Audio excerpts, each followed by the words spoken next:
Vikwazo hivyo walivyowekewa baadhi ya viongozi wa vikundi na harakati zinazolengwa ni pamoja na Bwana Corneille Nangaa, mkuu wa muungano wa Mto Kongo AFC, muungano unaoshirikiana na M23.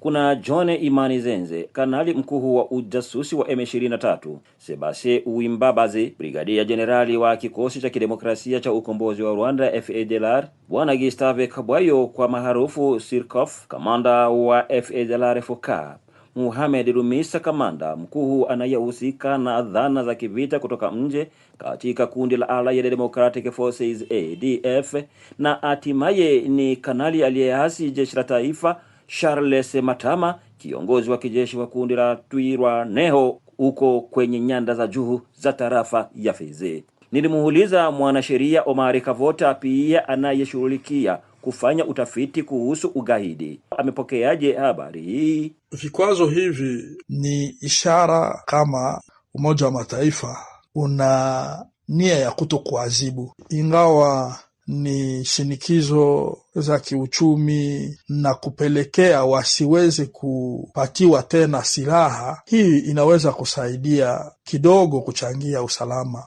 lakini vikwazo vyenyewe haviwezi kuwagusa mara moja kwa nguvu sana, sababu hao kile ambacho wanasikia pengine ni lugha la mtutu wa silaha, sababu watu kama viongozi wa ADF ama wa FDLR hawana nia ya kuzunguka katika bara mbalimbali za dunia. Vikwazo vya kila ukuchao vinafaidia nini? Bibi Tudi Diane ni miongoni mwa mawakili wanaotetea wanawake. Huyu ameleta maoni yake. Nashukuru Umoja wa Mataifa kwa vikwazo ambao wameweza kutilia hawa watu. Wanatesa sana wakaaji wa mashariki ya Kongo. Sisi wakaaji wa mashariki ya Kongo tunateseka sana, zaidi sana wanawake. Wale ambao leo wanabakwa, wananyanyasiwa, wanauawa, wanalala nje na watoto. Ni hali ambayo inaibia haki ya binadamu kutokana na hawa watu. Mwanamke anazalia nje leo, hana hali ya kujificha mwili yake haina tena samani, analala ovyo, anakula ovyo, anashururika, watoto watakula nini? Wengine hawana tena waume wao, wameuawa, anashinda iko na hangaika na watoto huku na huku. Na kwa wale wanaofikiria labda vikwazo ni kuzubaisha wananchi wa Kongo, bibi huyu aliendelea kueleza akijibu, kabisa haitakuwa kuzubaisha wakongomani kupitia hii vikwazo wanawawekea wakaidi, lakini itakuwa fundisho.